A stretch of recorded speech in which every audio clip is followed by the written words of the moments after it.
ભગવાને ખાલી વિશ્વ વિરાટ સ્વરૂપ કુરુક્ષેત્રમાં ખાલી અર્જુનને નથી બતાવ્યું, ભગવાને આવો ને આવો સ્વરૂપ બીજી વાર લીધો મહાભારતમાં ને દુર્યોધનને બતાવ્યો છે. ભગવાન જે વિરાટ સ્વરૂપમાં પ્રગટ થયા, ભગવાનના દર્શન થયા વિરાટ સ્વરૂપમાં, અર્જુન ધનુષ મૂકી ભગવાનના ચરણમાં પડ્યો, પરમાત્મા તરીકે વંદન કર્યા, ત્યારે દુર્યોધનની સામે પણ ભગવાન આવી રીતે થયા.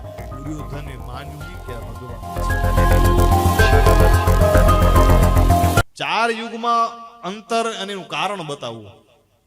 સતયુગ, ત્રેતાયુગ, દ્વાપર યુગ અને ચોથો આ કલયુગ. તો કે ભાઈ સતયુગમાં એવું હતું કે દેવતાઓ અને દાનવ અલગ અલગ રહેતા. સાચી વાત છે, દેવતાઓ અલગ રહેતા, દાનવોની જગ્યા અલગ, દેવતાઓની અલગ, ભેગા નતા રહેતા, અલગ અલગ રહેતા. પછી ત્રેતાયુગ આવ્યું ને તો દેવતાઓ દાનવો એક જ લોક ઉપર રહેવામાં આવી ગયા, એક જ ધરતી ઉપર બે ભેગા થઈ ગયા. અને એનું પ્રમાણ ત્રેતાયુગમાં રામે આવ્યા, ભગવાન આ ધરાતલ ઉપર આવ્યા, ને સામે રાક્ષસ રાવણ પણ હતો. પછી ત્રીજો યુગ આવ્યો, દ્વાપર યુગ. દ્વાપર યુગ આવ્યો ને ત્યારે દેવતાઓ દાનવો એક ઘર ઘરમાં ઘૂસી ગયા, બધા પરિવારમાં, એક એક ગરીબ પરિવારમાં કાં તમારે દુર્યોધન જોવા મળે, એક એક ઘરમાં તમને શિશુપાળ જોવા મળે, એ પાછા ઘરમાં પાછા ધર્મરાજા યુધિષ્ઠિર જેવા પવિત્ર માણસો હોય. એટલે દ્વાપર યુગ આવ્યો ને એમાં ઘરે ઘરે બધા અંદર આવી ગયા. અને પછી કલયુગ આવ્યો ને ત્યારે માણસની અંદર જ બેધીમ આવી ગયું. દેવતાઓ અંદર આવી ગયા અને દાનવો અંદર આવી ગયા, માણસની અંદર જ. આપણી અંદર જ દેવત્વ છે ને આપણી અંદર જ દાનત્વ છે. સાહેબ, શું પ્રગટ કરવું એ આપણા હાથમાં છે. કોઈનું ભલું કરો, કોઈનું સારું કરો, કોઈને રાજી રાખો, કોઈના આંસુ લૂસો તો સમજો કે તમારી અંદર દેવત્વ છે. કોઈને બાળો, કોઈને હેરાન કરો, કોઈની નિંદા કરો, કોઈને કષ્ટ પહોંચાડો તો સમજો કે તમારી અંદર દાનવ જાગૃત થયો છે. શું કરો છો? કલયુગમાં અંદર જ છે બે વસ્તુ સાહેબ. તમારી અંદર રામ પ્રગટે છે કે તમારી અંદર રાવણ પ્રગટે છે એ આપણા હાથ. ધૃતરાષ્ટ્ર એવું છે, ડાઈ ડાઈ બાપુ, ડાઈ ડાઈ. એક એક એક એક ની ભૂલ થઈ સાહેબ, અને આ મહાભારત થઈ ગયું સાહેબ.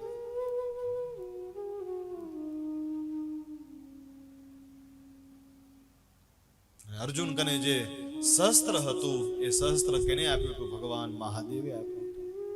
દ્રૌપદીને વરદાન કેને આપ્યું હતું? ભગવાન. દ્રૌપદીની લાજ લૂંટાણી તો દ્રૌપદીને વરદાન કેને આપ્યું હતું? ખબર છે કોઈ?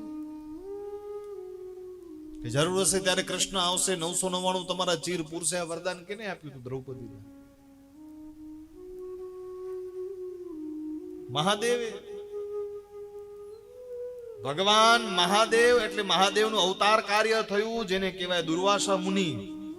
જે સ્નાન કરતા હતા, સ્નાન કરતા કરતા હર હર ગંગે સૂર્યનારાયણને ગંગા મૈયાને અર્ઘ્ય આપતા હતા ને એનું જે પોત્યું હતું ને પાણીમાં તણાઈ ગયું. દુર્વાસા મુનિનું પોત્યું પાણીમાં તરાણું ને દુર્વાસા મુનિ ઋષિ મનમાં વિચાર કરે કે જળમાંથી બારે હવે વગર કપડે મારાથી નીકળાય નહીં. મારાથી હવે જળની બારે વગર કપડે નીકળાશે નહીં. અને દૂર દ્રૌપદી ઉભા હતા અને દ્રૌપદી સમજી ગયા કે મહાત્માને કઈ તકલીફ છે. અને દ્રૌપદીએ શું કર્યું? પોતાના સાડીનો છેડો ફાડ્યો, સાડીનો છેડો ફાડીને દૂર પાણીમાં પધરાવી દીધો. અને સાડીનો છેડો પધરાતા પધરાતા તરતા તરતા તરતા દુર્વાસા મુનિ ઋષિના હાથમાં આવ્યો. અને પાછી એની લંગોટ બનાવી શરીર ઢાંકી દુર્વાસા મુનિ બારે આવ્યા. અને દુર્વાસા મુનિ બારે આવી અને દીકરીને આશીર્વાદ દીધા કે દીકરી, જ્યારે તને જરૂર પડશે ને ત્યારે દ્વારિકાધીશ તારી રક્ષા કરવા માટે આવશે. દુર્વાસા મુનિ કેનો અવતાર? શિવનો અવતાર. ભગવાન મહાદેવના 21 અવતાર થયા. હનુમાનથી કરી અલગ અલગ બધા અવતારોની ચર્ચા બતાવી, એમાં દુર્વાસા મુનિ મહાદેવનો અવતાર છે. વરદાન શિવે આપ્યું છે.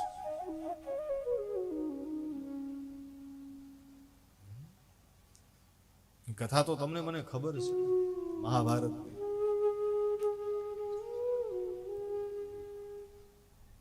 કે અંત સમયે જ્યારે દાદાના પ્રાણ જાય છે, એ શ્રેષ્ઠ પાત્ર ભીષ્મ દાદા બાણની સયામાં સૂતા છે.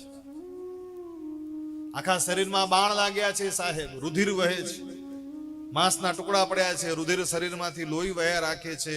અને યુદ્ધના નિયમો પ્રોટોકોલ પ્રમાણે સંધ્યા કાલે બધા ભેગા થયા છે. સાધુ સંતો ઋષિ મુનિઓ કૌરવો પાંડવો બધા ભેગા થયા છે. બધા ભેગા થયા એટલું નહીં, દાદાની નજર બધા ઉપર છે, પણ દાદાની નજર એક દ્વારિકાધીશની વાટ જોઈને ઊભી છે. કારણ કે દ્વારિકાધીશે વચન આપ્યું હતું કે અંત સમયે દર્શન દેવા માટે હું આવીશ. ભગવાને સાહેબ દાદાની ઈચ્છા પૂરી કરી. ભગવાને પોતાનો નિયમ તોડી નાખ્યો યુદ્ધમાં. અર્જુન ઉપર બાણના બાણ ઘા થતા હતા, બાણના બાણ ઘા થતા હતા. ભગવાને ઘણીવાર રથ બચાવ્યો, ઘણીવાર રથ બચાવ્યો. અર્જુન કે આટલા બધા બાણ મને મારે કોણ છે? અને જ્યાં જોયું તો અરે દાદા, ભીષ્મ દાદા. ભગવાન કૃષ્ણે અર્જુનની વાત ભૂલાવી દીધી. ના ના, દાદા નથી મારતા, બીજે ક્યાંકથી આવે છે. વળી થોડીક વાર થી વળી બાણના પ્રહારો આવ્યા, વળી પ્રહારો આવ્યા. ભગવાન કે જો આમ ને આમ દાદા બાણ મૂકશે તો અર્જુન હમણાં મારી નાખશે.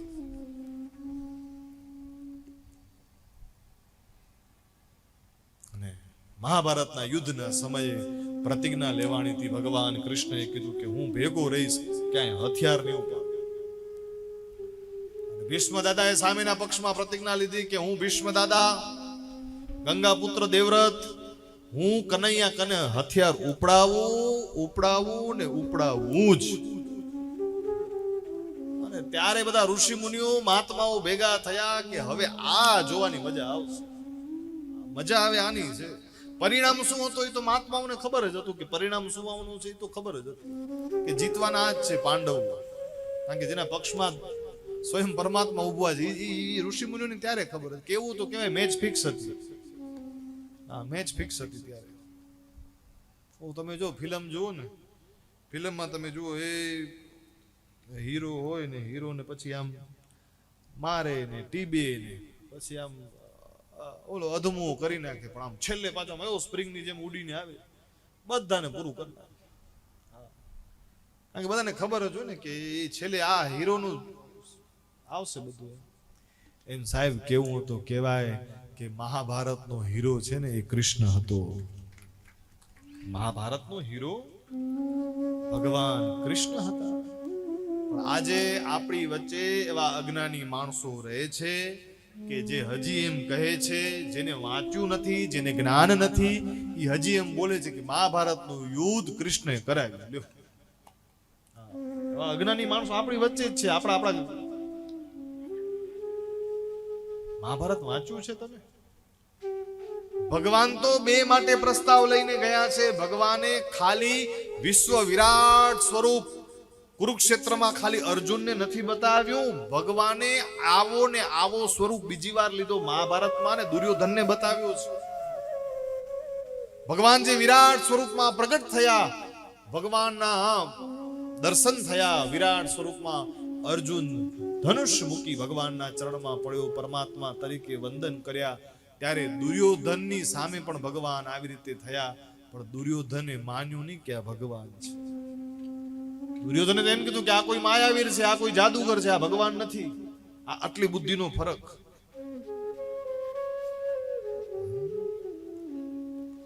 દાદા બાણ ઉપર બાણ જ્યારે અર્જુનને મારે રથનું પૈડું ફસાઈ ગયું. અને જ્યાં રથનું પૈડું ફસાઈ ગયું, રથનું પૈડું બહારે કાઢી અર્જુન જ્યાં બારે કાઢવા જાય, પાછા બાણના પ્રહાણ આવ્યા. ભગવાન અર્જુનને કીધું, હે અર્જુન, હવે તમે અંદર આવી જાઓ, તમારા કામ નથી, અંદર આવો. અર્જુનને અંદર બોલાવીને ભગવાન કૃષ્ણે રથનો પૈડો કાઢ્યો. અને ભગવાન રથનો પૈડો કાઢી દોડતા દોડતા દાદા સામે ગયા. અને દાદાએ ત્યાં હથિયાર મૂકી દીધા કે બસ આપણું યુદ્ધ પૂરો. આ કામ તમે પ્રતિજ્ઞા લીધી કે હું હથિયાર ઉપાડીશ નહીં, અને મેં તમારી કને હથિયાર ઉપડાવી દીધો. ભગવાન કૃષ્ણ કે એ આ બુઢિયો બનાવી ગયો, એ એ ધોરી દાઢી વાળું બનાવી ગયો મને.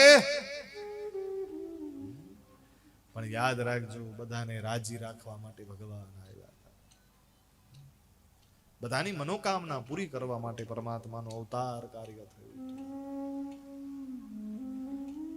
ભગવાન કૃષ્ણએ જ છેલ્લે પાંડવોને કીધું ને કે તમારે હાથ ગાળવાના છે. ક્યાં જવાનું છે? હિમાલયમાં. તમે કેનું ભજન કરજો? ભોળાનાથનું ભજન કરજો, શિવનું ભજન કરજો. તમારા ભાઈઓ દ્વારા, તમારા દ્વારા, કાકા, મામા, ગુરુ, આ બધાનું તમારા હાથેથી આવું કાર્ય થયું છે. તો આમાંથી તમને સદગતિ કોણ અપાવી શકશે? તો શિવ અપાવી શકશે. કોણ અપાવશે? તારવાનું કામ કોનું? મહાદેવ.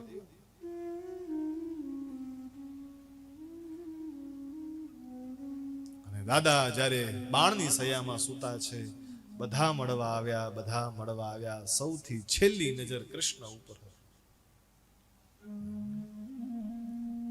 ભગવાન કહે સાહેબ આવું મૃત્યુ માંગજો કે અંત સમયે મારા મોઢામાં કાં તમારું નામ આવે, કાં અંત સમયે કોઈ સ્વરૂપે દર્શન દઈ જાજો ભગવાન. કાં તમારી છબી દેખાય, તમારી મૂર્તિ દેખાય, કાં તમારું નામ આવે. ભગવાન કને આ માંગજો સાહેબ. પ્રાર્થના કરો ને મંદિરમાં. હા, રોગો દીકરા ને દીકરી ને દીકરા માટે ઘર કરી દો, દીકરી માટે વર કરી દો, દીકરા માટે વહુ કરી દો, ને હવે આટલું સોનું ભેગું કરી દો, ને હવે એક પ્રસંગ હજી સાચવી દો, ને હજી આ સાચવી દો.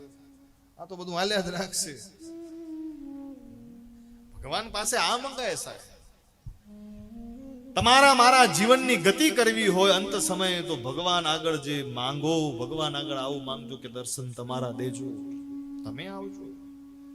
અંત સમયે જ્યાં જ્યાં જીવ જાય ને પછી ભોગવવું પડે તમને. હા, છેલ્લે છેલ્લે તમારી જ્યાં વાસના જાય તમારે આવવું પડે કે નહીં? છેલ્લે છેલ્લે જ્યાં જીવ જાય.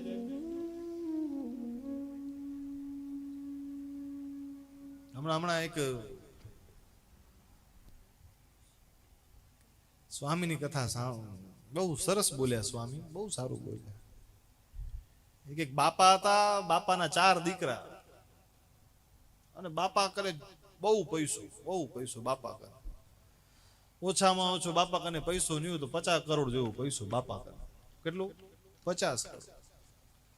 એટલે બાપાની ઈચ્છા કે બસ આટલા પૈસા ભેગા કરવા જ. બાપાએ ભેગા કર્યા ને બાપાએ 4 છોકરાને બંગલા બનાવી દીધા, મોટા જબરજસ્ત. બધાને બંગલા બનાવી દીધા. પણ બાપાને એક ઈચ્છા હતી કે બધાના બંગલાની ઉપર બહારના ભાગમાં મોટો ઓટલો હોવો જોઈએ. ઓટલો શું હોવું જોઈએ? ઓટલો હોવો જોઈએ.